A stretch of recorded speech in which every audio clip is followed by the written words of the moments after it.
Welcome to the first ever Dune Imperium Uprising 3v3 tournament. It's been years since 3v3 has been released on Uprising or the game mode of Dune has existed, and it's finally time for a Dune Imperium Uprising 3v3 tournament that's hosted on Tabletop Simulator.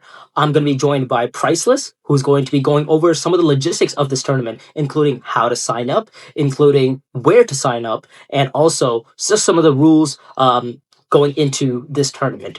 Finally, I'm going to be commentating and hosting some of these games on this channel itself. So if you guys are keen on content for 3v3, it's going to be coming. And also, if you guys do want to join, there's going to be the links in description for everything that you need in order to sign up for this tournament. So with that, let's get started. So let's get right into it. Where can you register, Priceless? Well, all official organization communications happens on the Salty Runback Discord server, but there's a registration form which is available in various places.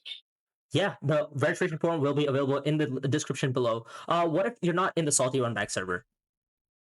If you just want to read the full rules, you can find them on the on hidden assets. Dan will probably be kindly link something for that as well. So you don't have to be in the Salty Runback just to read everything. Yeah, both the Salty Runback server, the Hidden Assets server, and the registration link will all be linked in the description below. So if you guys want to, or are curious about where to join and how to join, make sure to click those links, and get started. Registration in terms of this tournament is going to be open from when this video is released to January 30th, UTC. So make sure it gives you basically around a week to fulfill the form requirements. Make sure to get your team together, and yeah, you guys can get started. So let's get right into like the format of the tournament. How is this format going to work, Priceless? It's gonna be a tournament over 5 weeks. It'll be in a Swiss format, so that's approximately one match per team per week. And after those 5 rounds, the top two teams will play a final, and the Okay. winner will be crowned a tournament champion. Wow. Seems like a pretty quick and easy tournament. 5 week tournament. Players play a match per week. And after 5 weeks, the prize pool is simple. There's 40 euros for first place and 20 for second. Priceless, is this 40 euros? Is this per team or is this per player? It's per team. Okay. In case we have a lot of teams, if we have much more registration than expected, we will consider upping the price pool. But this is the minimum price pool that we're giving out. Okay. All right. 40 euros for first place and 20 euros for second.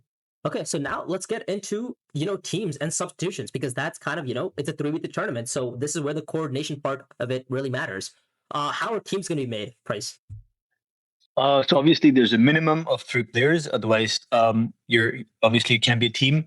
We strongly recommend that you should be at least four, if not more, in case one of your teammates cannot, organize themselves to be there on one day. At least it makes you more flexible as a team and guarantees that you can propose 2-3 time slots over the week to match a time and date that will fit in with your opponent's team as well. Yeah. Um, so obviously having more players on your team is nice. But what if due to life circumstances, because you don't know what could happen in life. What if there's three people playing a game, but one of those players has to leave due to like some emergency? Then if there's a fourth team member, how can they substitute?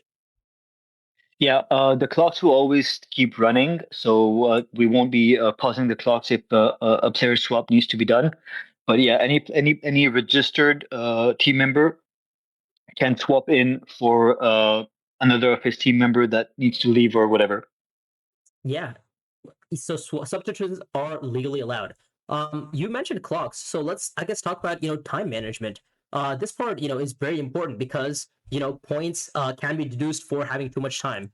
So let's take a quick like look at how much what time means and how much time is allotted per team. Plus, why don't you get us started on that? So concerning it in 8 minutes per team per round, it's compounded. So if you took only 4 minutes during your round one, it's just additional time you have for the later rounds of the game. Basically, at the end of the game, we're going to see at what round the game ended, multiply that by 8, and that's the total time that your team has to stay within. Um, Leader picks are included in this time. so you got to be swift and steady with it as well. Obviously, the reason why we've done such like strict time and clocks thing is to make sure that teams, all the players with everything they've got going on in their life, can actually commit to a very strict time period and feel confident they can watch the game through.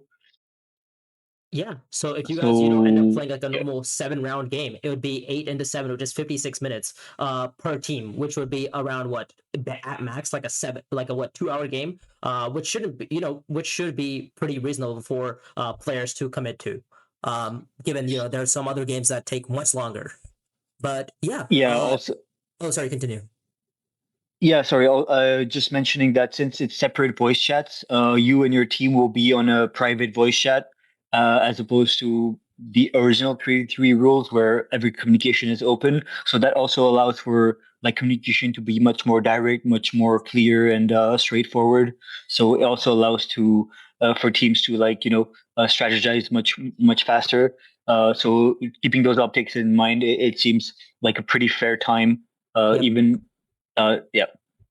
Yeah, so Price, what if, your team goes over, that 56 minutes or whatever that time is that you've decided? What if it Uh, goes s- over? yeah. So if it's only one team that goes over, they ought to lose. So they'll just be declared loser of the game. If both the teams happen to go overtime, then the winner will be decided as per normal VP, but they'll be having a time penalty. Sorry, a points penalty for being overtime, which is minus 0.5 points. So instead of winning 2 points for winning, they'll win 1.5 points, and instead of getting 1 point for being the loser team, they'll actually be awarded only 0.5 points. The reason why losers get points is because you could also be declared forfeit, like if you just don't show up at your game, in which case you'll have 0 points. Okay. So you get winning is 2 points and losing is 1 point. Okay. And then obviously time penalties apply if you go over time. Um, yeah. But that's only the time penalties only apply if both teams go overtime. If one team goes overtime, then the other team who isn't overtime auto wins. So Correct. yeah. And as you said, in terms of leader picks, how is that going to be done? Because I believe you brought that up a little while ago. So why don't you get into the drafting? So the drafting is going to be open reverse pick, 9 leaders, crossed pick. So um, one same team cannot have consecutive picks on 2 leaders. So if the last player is, say, Emperor, Mhm. they'll pick first, then Fremen will pick, then Emperor will pick again, and then Fremen will pick again. If the last player is a Fremen team player, then he gets first pick. Then it's going to be an Emperor pick. There's going to be Fremen pick and Emperor again. Okay. Yeah. I mean, sounds good. Seems pretty easy to keep in mind. One player from Fremen, then one player from Emperor, then one player from Emperor Fremen, and then one player for Emperor. Yeah, seems pretty easy. So in terms of the actual game, what game mode are we playing? Because this 3v3 is We're just in Uprising. So are we playing with the Bloodlines expansion, or how's this gonna work? Yeah, the Bloodlines expansion is 100% compatible with the 3v3 Uprising game mode, and it even balances it even more as the starter cars add a big layer and a layer of strength as well for the Emperor team. The only thing which is banned is Guild Spy. Everything else is absolutely standard. As Okay. designed by Paul, everything else is standard. No intrigues are removed. By access is still in there. So yeah, there's just Guild Spy is the only card that we've banned. Okay. Yeah, that's good information to know. So you guys heard it first. There is no guild spy, but buy access is still in the game. So if you guys, keep intrigue searching, eventually you'll hit buy access. Um, but anyways, maybe it's not a great strategy. However, prices will go us, can go through some basic like strategy tips. Keep it short and simple. You don't want to give away too much for your, the participants, and you'd want to hopefully let them um, figure it out. But yeah, why don't you give us some yeah. strategy tips? One little thing which is key to know is the game starts at tier 2. So tier 3 Mm, actually starts on round 6. mm. Also, commanders, they at all times have the highest influence that any of their allies have on the track, but that does not make them own the alliance. So if one of their allies has the Benny alliance, right? If I'm Shaddam, I'm the Emperor, and I'm on the Emperor team, and my ally has one of my allies, Dino, is my ally, and he is playing Jessica, and he happens to have the Benny Gesserit alliance, and have branching path in my deck. I cannot actually trigger the agent box effect. I don't have the alliance. Dino has the alliance, Okay, yeah. So so he's that's basically very saying, important to know. yeah, he's basically saying command. When he says when Price is talking about commanders, he's not talking about the little white things that go into combat. He's talking about literally the leaders themselves. They're the head of the leaders. So there's Muad'Dib and Shaddam who are considered commanders. So as he said, if you are Shaddam and you have an ally who owns the emperor, owns the Beni alliance, and say Shaddam has the branching path, he cannot trigger two spike. He cannot trigger the intrigue swap or the Benny alliance on play effect if because he does not own the alliance, his allies own the alliance. Similarly with Junction, same thing. If his allies own the spacing alliance, he cannot trigger Junction. As a matter of fact, since Shaddam and Muad'Dib cannot own the any of the faction alliances except I guess Fremen and Emperor, they physically cannot work on any they can't pick up any alliance based cards that have to do with like Benny or spacing. So if you Yeah, are playing one of those leaders and you see that card in the row, make sure you're not one of the make sure you're not playing Shaddam or Muad'Dib, because that's not going to be good for you. yeah. Obviously, you could pick the cards to deny it, but Yeah. yeah, if you're picking up the card, you should be aware that you're never going to be able to trigger the agent effects of those cards. Yeah. Concerning the little earn alliance token as well, like so Yep. as we just mentioned, it's in the continuity. Shaddam can only trigger that contract if he gets his own alliance on his personal track.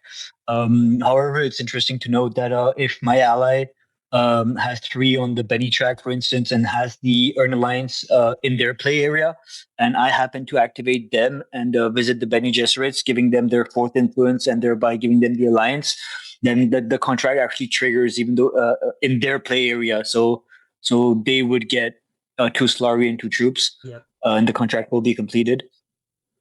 So that's an interesting thing where you're helping an ally complete a contract which is not in your own board space. Yeah. And There's then really sorry. no, I just want to talk about the specific steersman mechanic that you brought up previously. So this is a really cool mechanic. I know you love steersman, so this is probably a trick that you would love to exploit a lot. So let's say Dino and I are on the same team. He's playing steersman. I'm playing Staban. I happen to go to economic support to trade on my turn, right? And I decide to trade three spice to Dino. It would actually trigger his passive, and he would get a card draw. Yep. So that's really really cool. This is because of the fact that Steersman player a leader ability says that anytime he gains three or more spice in a turn, it does not have to be his turn. It's just anytime he gains three or more spice on any turn. So with this A turn. specific on a turn. So with this specific interaction, since he is gaining three spice on a turn, even if it's not his turn, he still gets to draw a card. Yeah, but I think that should wrap it up in terms of like strategy tips, registration, and overall logistics of the tournament. So if you guys are interested, make sure to check out the rules in the Hidden Assets server and register before January 30th. And if you want to compete, join us on Salty Runback.